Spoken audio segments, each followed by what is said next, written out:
नमस्कार। 4 बज चुके हैं। कल हम लोगों ने अनाह आदमान के बारे में चर्चा की थी। आज पैराथायराइड ग्लैंड के बारे में चर्चा करेंगे। आइए पहले कुछ प्रश्न ले लेते हैं।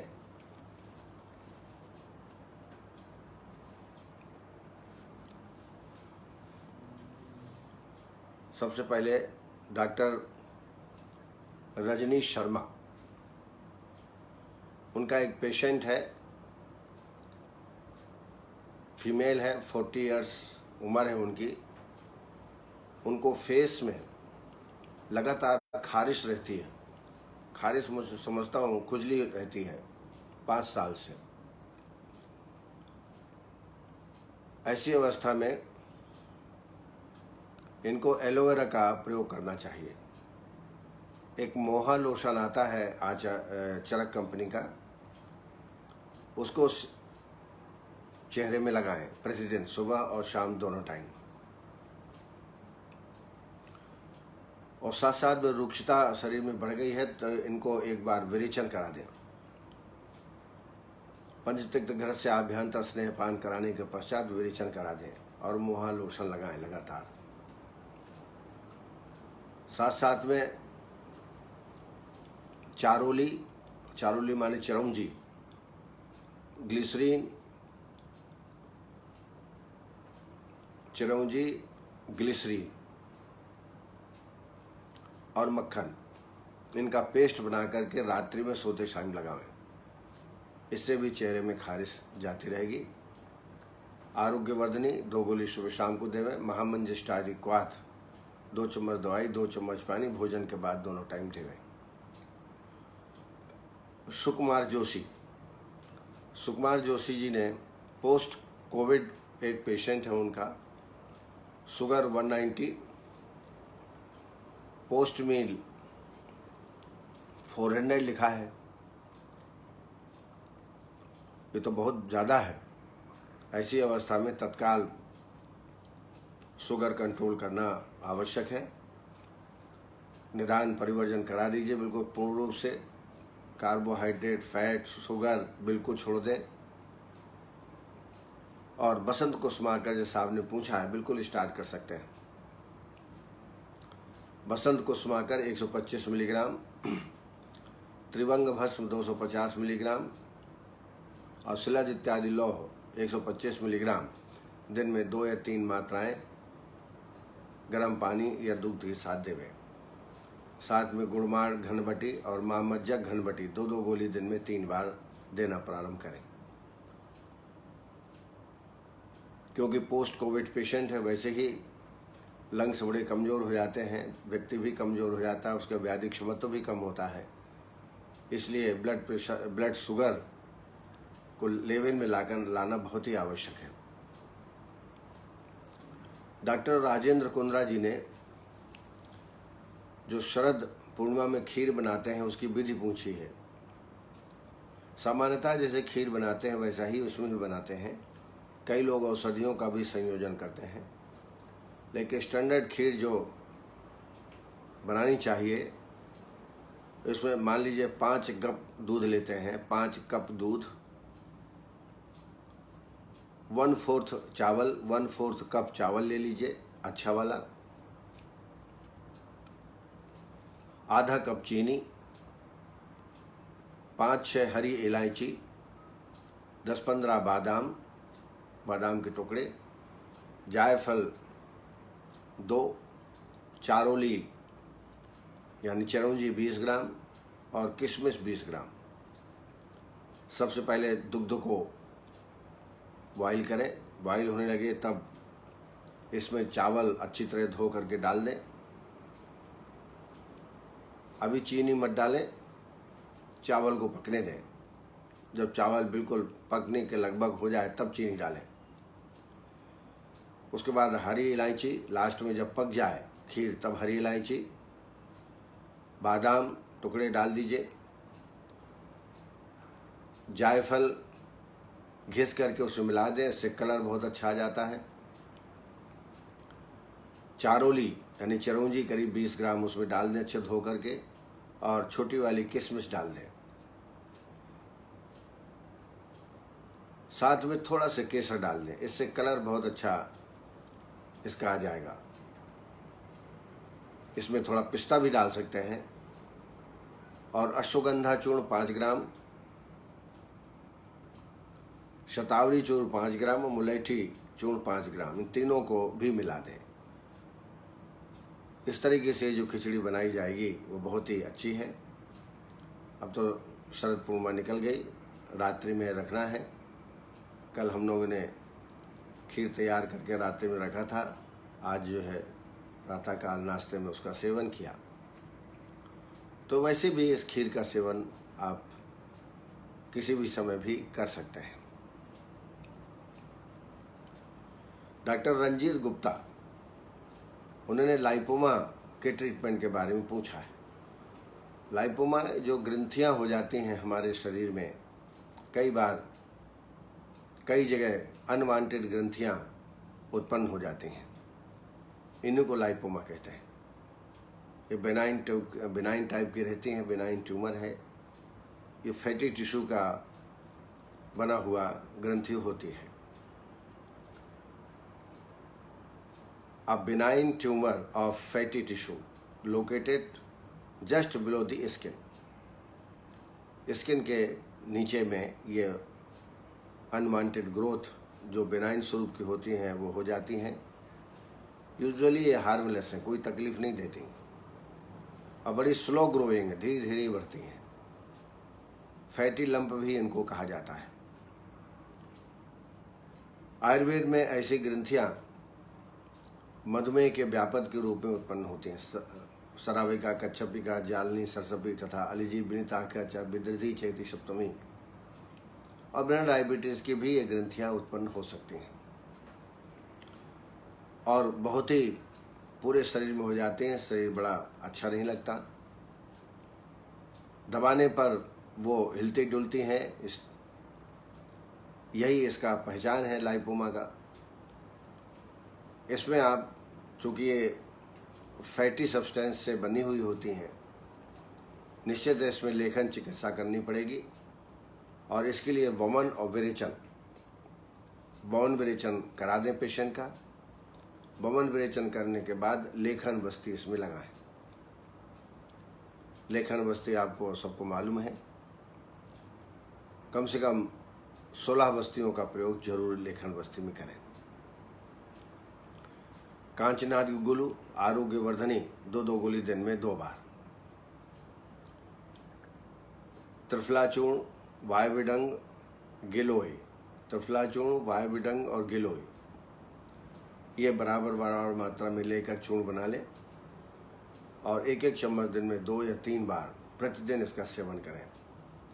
लगातार ये ट्रीटमेंट 6 महीने तक आप देंगे तो निश्चित रूप से लाइपोमा में आराम होता है। नई जो लाइपोमा है ग्रंथि उत्पन्न नहीं होती और जो पुराने हैं वो धीरे धीरे ठीक होना प्रारंभ कर देते हैं। ब्रह्म प्रकाश मौर्य, उनका एक पेशेंट है, 58 ईयर्स का मेल है। पसलियों में पीड़ा होती है। अब पसलियों में क्यों पीड़ा होती है ये थोड़ा सा देखना पड़ेगा। कभी पुरानी चोट तो नहीं लगी थी, क्योंकि चोट की वजह से बाद में 1-2 साल बाद इस प्रकार की वेदना होती है। तो इसका परीक्षण आप कर लें कि किस वजह से वेदना हो रही है। उसके पश्चात इसमें नारायण तेल, थोड़ा सा नमक मिला लें। वक्ष प्रदेश में जहाँ पर वेदना हो रही है हल्का हल्का मालिश करें। मालिश करने के बाद यहाँ पत्रपिंड श्वेत करें। पत्रपिंड श्वेत संभव न हो तो नाड़ी श्वेत करें। इससे रोगी को निश्चित रूप से आराम प्राप्त होगा। इसके अलावा पुष्कर मूल 1-1 चम्मच दिन में 3 बार देवें गर्म पानी के साथ। ये पार्श्व शूल के लिए श्रेष्ठ औषधि है, इसका प्रयोग करें। पंचकोल क्वाथ 30 ml और इसमें 20 ml कैस्टर ऑयल मिला करके खाली पेट दोनों टाइम सेवन कराएं। 1 हफ्ते में देखिएगा कि अगर यदि फ्रैक्चर नहीं है तो निश्चित रूप से इस पेशेंट में आपको आराम प्राप्त होगा। इसके अलावा लाक्षादि गुगुलू और महायोगराज गुगुलू 2-2 गोली दिन में 2 बार इसका भी सेवन ऐसी अवस्था में पेशेंट में कराएं। डॉक्टर लक्ष्मण राजपुरोहित, उन्होंने पूछा है पलाश पत्र चूर्ण कब लेना है और कितनी मात्रा में लेना है। बनाने की विधि मैंने बताई थी डायबिटीज के लिए। पलाश चूर्ण में निम्बस्वरस, बिल्वस्वरस और करेलेस्वरस से 3-3 भावनाएं देकर ये चूर्ण तैयार किया जाता है। इसकी मात्रा 2.5 ग्राम से 5 ग्राम तक है। भोजन के पहले, भोजन के लगभग आधा घंटे पहले इसका सेवन खाली पेट में कराना चाहिए। मात्रा सीवेट के आधार पर निश्चित कर सकते हैं।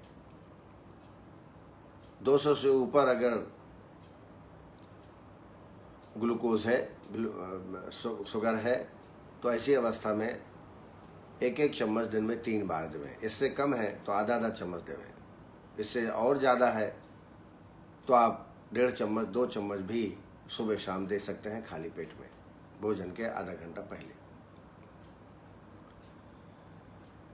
डॉक्टर विजय सैनी, उन्होंने नेज़ल इनहेलर के बारे में पूछा है, जो कि कफ एंड कोल्ड में नेज़ल कंजेशन में प्रयोग किया जा सके। नेज़ल इनहेलर बनाने के लिए जो औषधियाँ होनी चाहिए उसमें camphor oil, menthol oil, eucalyptus oil, sandwood oil और लेमन ग्रास और तुलसी, ये द्रव्य हैं जिनके माध्यम से इनहेलर का निर्माण किया जा सकता है। और ये जो फार्मेसी वाले हैं जो बनाते हैं दवाइयाँ, जो बी फार्मा एम फार्मा किए हुए हैं, उनसे पूछ करके इनहेलर बनाया जा सकता है। लेकिन औषध घटक मैंने आपको बताए, camphor oil, menthol oil, eucalyptus oil, sandwood oil, lemon grass oil और तुलसी सुरस, इनसे इनहेलर बनाया जा सकता है। डॉक्टर नितिन महाजन, उन्होंने पूछा है मेंस्ट्रुएशन आफ्टर हार्मोन्स। प्रश्न जरा अस्पष्ट है, लेकिन आपको ये जानकारी होगी ही कि MC menstrual cycle is regulated by the hormones के कम होने या ज़्यादा होने से इसमें डिस्टर्बेंस हो सकता है। तो प्रश्न थोड़ा अस्पष्ट है। आशुतोष कुमार जी ने टैबलेट GS ट्रिप्सी के बारे में पूछा है। ये गाल ब्लैडर स्टोन के लिए बहुत ही श्रेष्ठ है, लेकिन किडनी स्टोन में भी इसको दिया जा सकता है, क्योंकि स्टोन तो स्टोन है, चाहे किडनी में हो, चाहे पेंक्रियाज में हो, चाहे गाल ब्लैडर में हो, उन सब में ये कार्य करेगी टैबलेट। डॉक्टर संजीव जी ने टीनिया क्रूस के ट्रीटमेंट के बारे में पूछा है। इसको मैंने 2-3 दिन पहले बताया भी था। Tinea cruris is the fungal infection in the skin of the genitals, inner part of the Thai,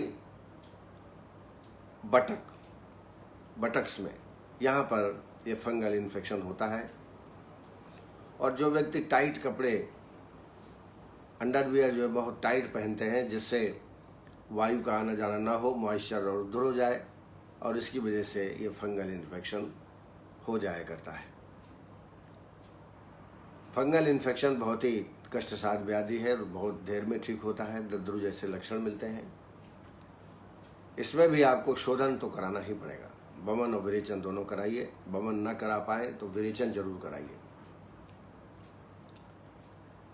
साथ साथ में पंचनिम्ब बटी आरोग्यवर्धनी 2 गोली दिन में 2 बार, अर्टिप्लेक्स टैबलेट कैप्सूल आती है अर्टिप्लेक्स 2 सुबह 2 शाम को। अर्टिप्लेक्स लोशन लगाएं। बहुत ज़्यादा खुजली हो तो टेक्जिमा ऑइंटमेंट आता है वो लगाएं। तैलों में चाल मुगरा तेल, मरीचारी तेल और निम्ब तेल का प्रयोग कर सकते हैं। आर्द्र, यदि आर्द्र अवस्था है तो चाल मुगरा, शुष्क है तो मरीचारी तेल, निम्बारी तेल, करंजी तेल का प्रयोग कर सकते हैं। इसमें गंधक द्रुति का रोल भी अच्छा है फंगल इन्फेक्शन में। गंधक द्रुति, गंधक तेल, ये स्थानीय लेपनार्थ दिन में 2 बार 3 बार लगाएं तो इसमें निश्चित रूप से आराम प्राप्त होता है। बाकी महामंजिष्ठादिक्वाथ सारिवाद्यासो 2-2 चम्मच 4 चम्मच पानी भोजन के बाद दोनों टाइम। आरोग्यवर्धी महामंजिष्ठादि बटी, पंचनिम्ब बटी, इनका भी सेवन पेशेंट में कराएं। डॉक्टर नितिन महाजन, उन्होंने ओलिगोमेनोरिया के बारे में जानना चाहा है। Oligomenorrhea can be defined as menstrual cycle length of the greater than 35 days।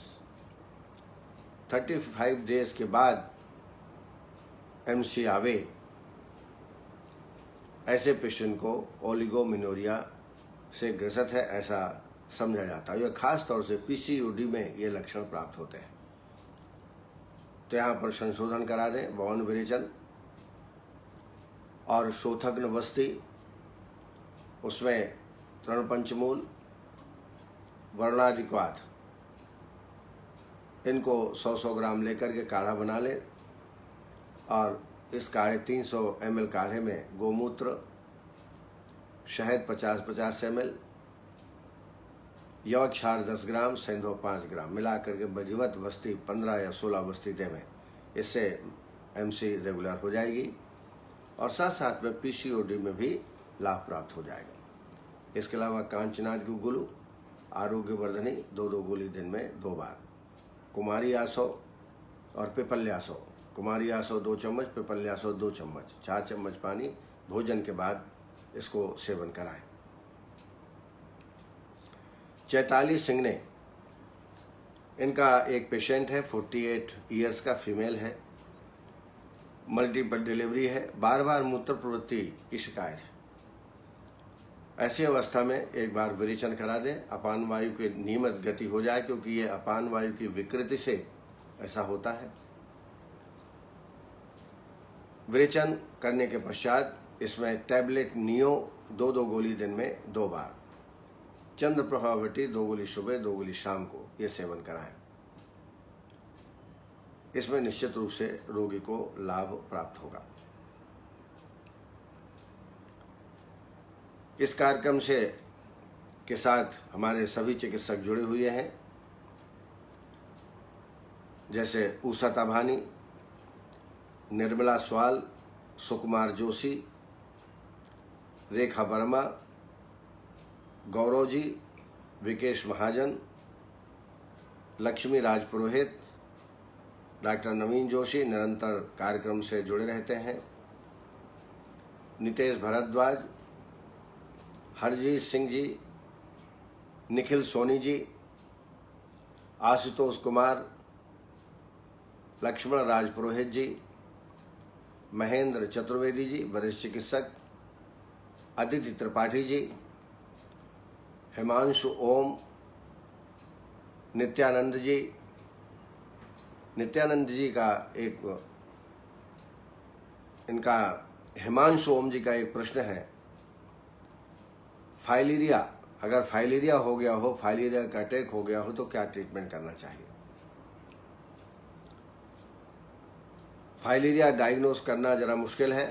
रात्रि के 12 बजे ब्लड टेस्ट किया जाता है। अगर पता चल जाए कि फाइलेरिया है और पैरों में सूजन आ जाती है, पपड़ी जैसा निकलने लगता है, उसको हाथी पांव भी कहते हैं, अगर 6 महीने के अंदर का पेशेंट आपके पास आए तो आप ठीक कर सकते हो, लेकिन ज़्यादा क्रॉनिक होने के बाद फिर ये ठीक नहीं होता है। इसमें विरेचन कर्म करा दें। विरेचन कर्म करने के बाद लेखन वस्ती में त्रिफला, विडंग, नागर मोथा, सुंठी और गिलोय, इनको 50 या 40 ग्राम लेकर के 1200 ml पानी ले, 300 ml से इस तरह तक पका लें और इसमें गोमूत्र 50 ml, शहद 50 ml, सेंधव 5 ग्राम, यवक्षार 10 ग्राम डाल करके बस्ती लगावें। लगभग 16 बस्ती का प्रयोग जरूर करें। इससे निश्चित रूप से पेशेंट को आराम प्राप्त होगा। लेखन बस्ती के बारे में थोड़ा स्पष्ट कर दूं। एक प्रश्न भी था कि ज़्यादातर हम स्थूल व्यक्ति को लेखन बस्ती देते हैं। ऐसी अवस्था में अनुवासन बस्ती निषिद्ध है, लेकिन चूंकि निरूह बस्ती दे रहे हैं, हम लेखन बस्ती दे रहे हैं, तो कभी वायु की वृद्धि हो सकती है, तो बीच बीच में आवश्यकता पड़ने पर सैंधवादी तेल की अनुवासन बस्ती दे सकते हैं। नहीं तो प्रारंभ में एक अनुवासन बस्ती दे दीजिए और अंत में एक अनुवासन बस्ती दे दीजिए, बाकी बीच में लेखन बस्ती का ही प्रयोग करें। वायु प्रकोप के लक्षण प्राप्त हो तो सैंधवादी तेल की अनुवासन बस्ती 30 ml की आप दे सकते हैं। डॉक्टर कमलेश विश्वास, अवधेश कुमार जी, करणवीर जी का भी प्रश्न है। उनका प्रश्न है कि अल्कोहलिक लिवर, अल्कोहल जिसने सेवन किया है उसमें यकृत की वृद्धि हो जाती है, और अगर इसको समय पर ठीक न किया जाए तो सिरोसिस में परिवर्तन आ सकता है। अगर प्रारंभिक अवस्था है तो प्रयास करें अल्कोहल छुड़ाने का, क्योंकि अल्कोहल लेते रहेंगे, ट्रीटमेंट देंगे तो स्थायी लाभ नहीं प्राप्त होने वाला है। अल्कोहल को धीरे धीरे स्टेप लेटर डाउन के मेथड से धीरे धीरे बंद कराएं। उसमें विश्वास जागृति करें, पेशेंट में काउंसलिंग करें अच्छी तरह। औषधियों में भूमि अमल की क्वाथ और रोहित का अरिष्ट, ये 2-2 चम्मच, 4 चम्मच पानी भोजन के बाद दोनों टाइम देवें। आरोग्यवर्धनी एम्लिक्योर DS 2-2 गोली दिन में 2 बार। एम्लिक्योर DS कैप्सूल है। यकृत प्लिहारी लौह 250 मिलीग्राम, पुनर्नवा मंडूर 250 मिलीग्राम, यवक्षार 250 मिलीग्राम, ये शहद के साथ दिन में 2 या 3 बार पेशेंट को चटावें। और आहार विहार ऐसा देवें जिसमें अधिकतर ज़्यादा मात्रा में जो फैट और कार्बोहाइड्रेट शरीर में जाता है उससे भी लीवर की वृद्धि हो जाती है। अच्छा होगा कि पहले विरेचन करा दें। विरेचन कराने से जो शोथ है लीवर का वो कम हो जाता है, और फिर आप औषधि जो मैंने बताई वो देंगे तो लाभ की मात्रा अधिक प्राप्त हो सकती है। तो इस तरीके से अगर लीवर बढ़ गया है तो आप ट्रीटमेंट दे सकते हैं, लेकिन विरेचन जरूर कराएं। इसके अलावा doctor Anand Prakash Verma ji, doctor Vineshwari Shrivastava ji, doctor Savita Patil, doctor Bhanu Pratap Singh, doctor Mubin Mulla ji, doctor Sunil Kumar ji, Jyoti Bala Damor ji, Arun Sharma ji, doctor KN Gangwar, doctor Sonal Patel, doctor Saloni Gupta, doctor Vikas Vishwakarma, doctor Shilpa Palaskar, doctor Hemlata ji, doctor Bharat Thok, doctor Prashant Shashane, doctor Vinay Mittal. इनका एक प्रश्न भी है, फीमेल का पेशेंट है, 48 उम्र है, लेफ्ट नी में वेदना हो रही है, लेफ्ट फीट में, तो देखना पड़ेगा स्थूल तो नहीं है, क्योंकि ज़्यादातर जो मेदो रोग से ग्रसित होते हैं इनके पैरों में इस प्रकार दर्द होने लगता है, फीट में। इसकी सर्वश्रेष्ठ चिकित्सा है अग्निकर्म या रक्तमोक्षण। अग्निकर्म से जल्दी लाभ होता है। इसके अलावा पिपली चूर्ण 5 ग्राम दिन में 2 बार दें। पिपली चूर्ण ये वेदनानाशक होता है। साथ साथ में दशांग लेप लगाएं। दशांग लेप 20 ग्राम, 2 चम्मच सरसों तेल, आधा कप पानी, धीरे धीरे गर्म करें, गाढ़ा करें, लेप तैयार करें और इस लेप को रात्रि को बांध दें। प्रातः उठ करके सैंधवादी तेल से अभ्यंग करें और आधा बाल्टी पानी में 2 चम्मच नमक डाल दें। पानी गर्म होना चाहिए, कुनकुना होना चाहिए। सैंधवाद तेल से अभ्यंग करने के पश्चात फिर अपने पैर को इस पानी में डुबो कर रखें और हाथ के द्वारा मसाज भी करें। इससे भी रोगी को बहुत ही आराम प्राप्त होता है। इसके अलावा लाक्षादि गुगुलू, महायोगराज गुगुलू 2-2 गोली दिन में 2 बार सेवन कराएं। आम वातारी रस 250 मिलीग्राम, एकांग वीर रस 125 मिलीग्राम ऐसे ही दिन में 2 या 3 मात्रा का सेवन कराएं। इससे रोगी को निश्चित रूप से आराम प्राप्त होगा। डॉक्टर भावना सिन्हा यूटेराइन पॉलिप में वो योग दे रही हैं जिसमें युवक क्षार वगैरह है। ये अच्छा योग है, आप इसको कंटिन्यू करें, निश्चित रूप से फायदा होगा। डॉक्टर भावना सिन्हा इन्होंने कालवस्ती यानी लेखन वस्ती 16 वस्ती देना चाह रही हैं या दे रही हैं। थोड़ा सी जानकारी चाहिए है कि अनुवासन कैसे देवें। नियम तो यही है, कालवस्ती का 16 वस्ती देते हैं। पहले अनुवासन, फिर अनुवासन आस्थापन क्रमशः 6-6, 6 दूनी 12, 1 13, लास्ट में 3 अनुवासन, ये नियम है। लेकिन अगर स्थौल्य का व्यक्ति है और वहाँ लेखन वस्ती दे रहे हैं तो अनुवासन वस्ती वर्जित है।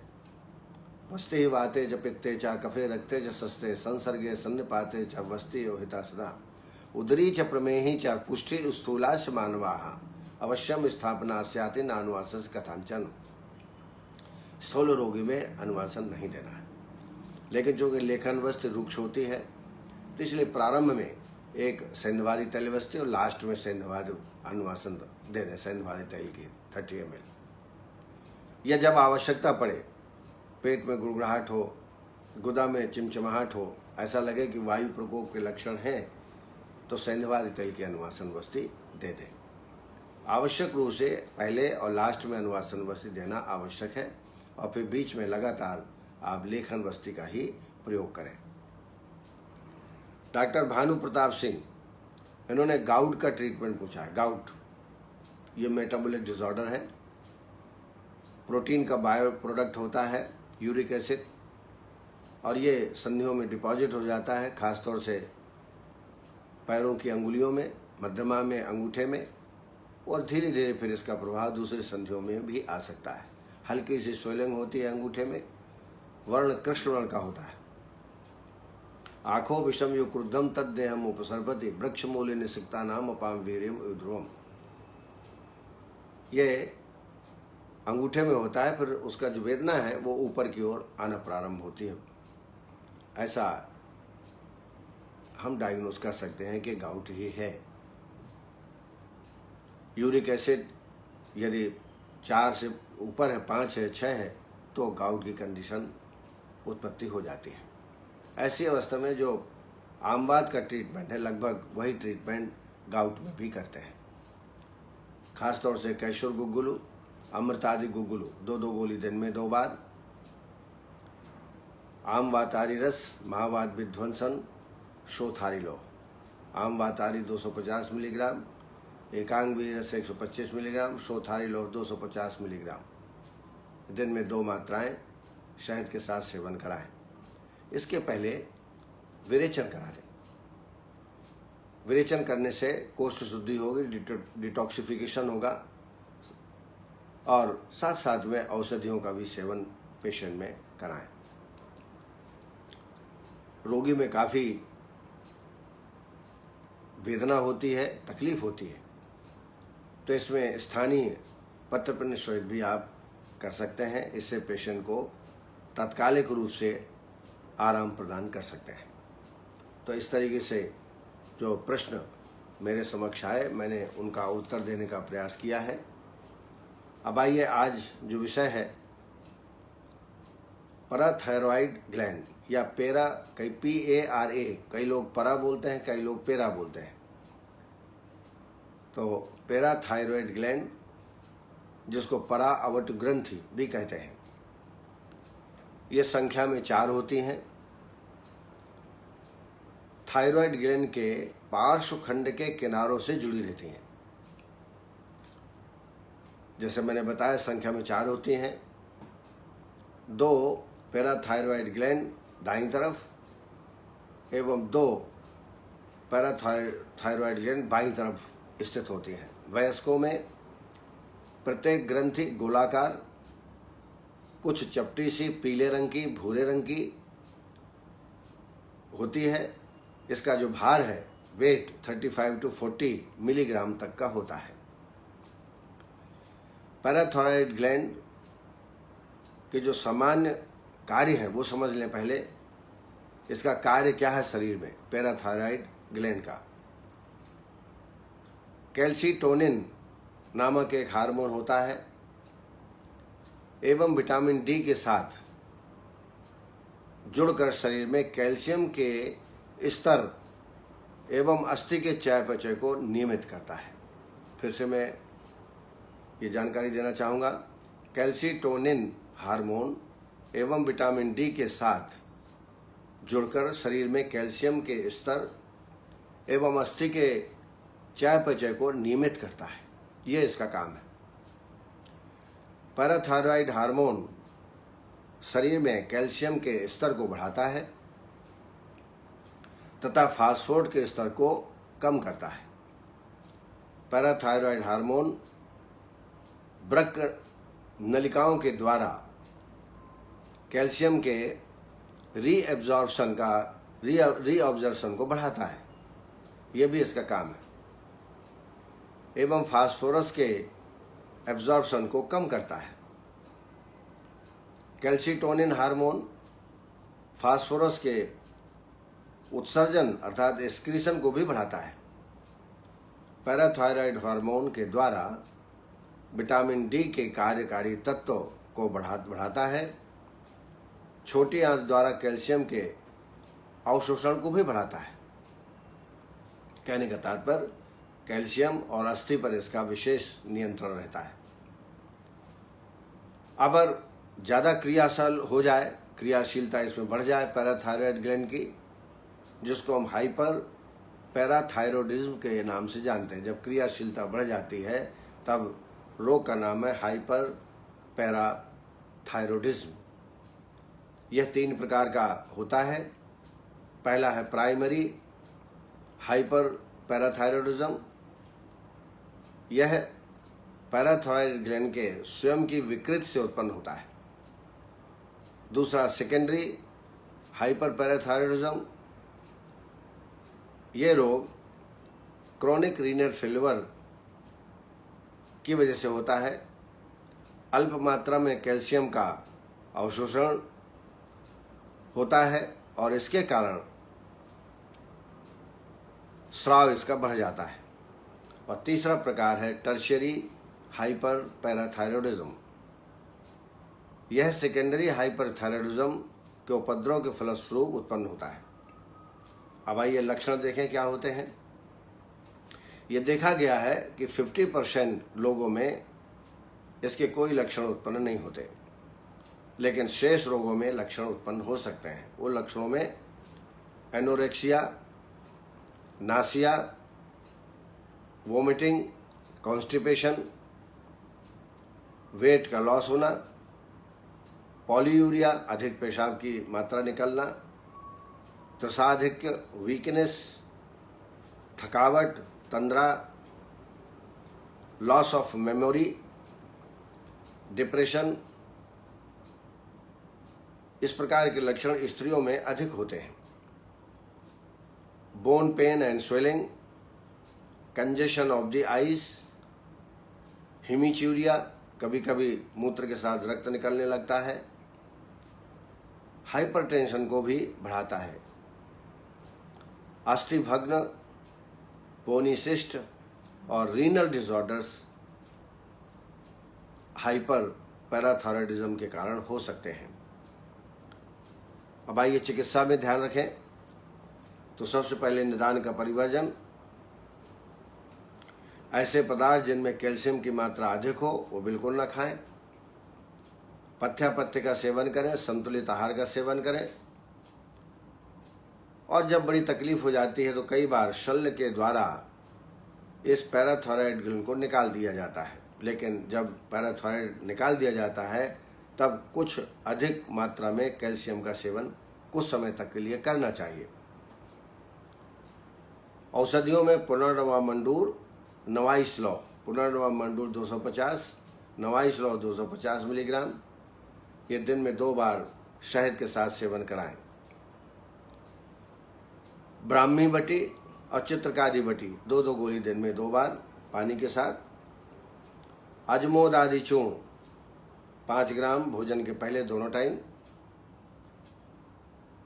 ये 15 दिन देवें और 15 दिन बाद दाढ़ीमास्टक चूर्ण देवें 5 ग्राम दिन में 2 बार भोजन के पहले। ब्रह्म रसायन, आमलकी रसायन या च्यवनप्राश, इनका जरूर सेवन करें 5 ग्राम दिन में 2 या 3 बार। आसवरिष्ट में द्राक्षासव और अश्वगंधारिष्ट, द्राक्षासव 2 चम्मच, अश्वगंधारिष्ट 2 चम्मच, 4 चम्मच पानी भोजन के बाद दोनों टाइम इसका सेवन कराना चाहिए। पथ्य में मधुर, लघु, शीत, सुपाच्य आहार विहार का सेवन करें। नियमित दिनचर्या अपनाएं, सद्व्रत का पालन करें और सूर्य नमस्कार, प्राणायाम, मेडिटेशन जितना भी कर सकें उतना इसके लिए अच्छा है। जैसा मैंने पहले बताया कि जिसमें कैल्शियम की मात्रा अधिक होती है ऐसे तत्वों को, ऐसे आहार का सेवन ना करें। जैसे दुग्ध से बनी चीज़ें, अखरोट, इनका सेवन ना करें, बिल्कुल ना करें, क्योंकि इनमें कैल्शियम की मात्रा अधिक होती है। इसके अलावा सूर्य प्रकाश का अधिक सेवन इस अवस्था में न करें। उष्ण, तीक्ष्ण और विदाही अन्न का सेवन न करें।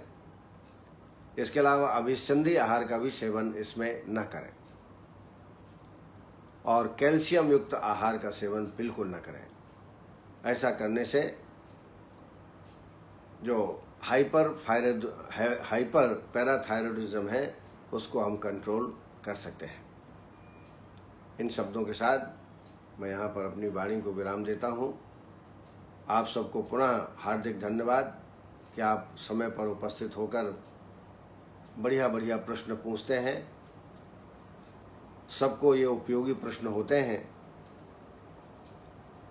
कई बार कई चिकित्सक हो सकता है कि उनको अच्छा न लगता हो, क्योंकि आधा घंटा तो क्वेश्चन में चला जाता है। लेकिन जैसा आपको मालूम है, इस प्रकार के क्वेश्चन के आंसर देना सब चिकित्सक पसंद नहीं करते हैं। इसलिए ये हमारे नवीन जी का खास तौर से कहना है कि चिकित्सकों के प्रश्नों के उत्तर जरूर दिए जाएं, चाहे जितना समय लगे। तो प्रयास करता हूं, आशा है आपको सेटिस्फेक्शन मिलता होगा। आप सबको नमस्कार। इसी प्रकार आप जुड़े रहें। कल फिर इसी वक्त आपसे मुलाकात होगी। तब तक के लिए जय आयुर्वेद।